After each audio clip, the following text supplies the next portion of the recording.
আর পিছনে পিছনে 300 পিছনে হাঁটতে হবে।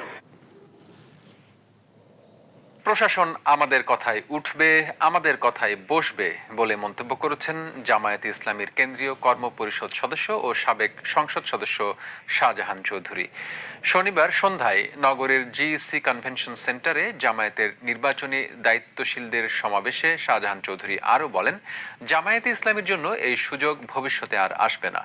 দুর্নীতির টাকা বাদ দিন, পার্শ্ববর্তী হিন্দুস্তান থেকে বস্তা বস্তা টাকা দেশে ঢুকবে, অস্ত্র ঢুকবে।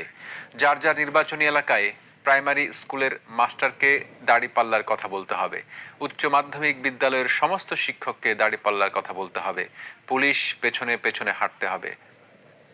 ওসি সাহেব প্রার্থীদের কি প্রোগ্রাম সকালবেলায় জেনে নেবে আর প্রটোকল দেবে। অনুষ্ঠানে প্রধান অতিথি ছিলেন জামায়াত ইসলামীর আমির শফিকুর রহমান। তবে শাহজাহান চৌধুরীর এই বক্তব্যের সময় তিনি মঞ্চে উপস্থিত ছিলেন না। কথায় উঠবে, আমাদের কথায় বসবে, আমাদের কথায় গ্রেফতার করবে, আমাদের কথায় চার নির্বাচনী এলাকায় প্রাইমারি স্কুলের মাস্টার দাঁড়িপাল্লার কথা বলতে হবে। উচ্চ মাধ্যমিক বিদ্যালয়ের সমস্ত শিক্ষক নুরুল আমিন ভাইয়ের ফটিক শরীফের দাঁড়িপাল্লার কথা বলতে হবে। পুলিশ আপনার পিছনে পিছনে হাঁটতে হবে। ওসি সাহেব আপনার কি প্রোগ্রাম সকালবেলায় জেনে নেবে আর আপনাকে প্রটোকল দেবে।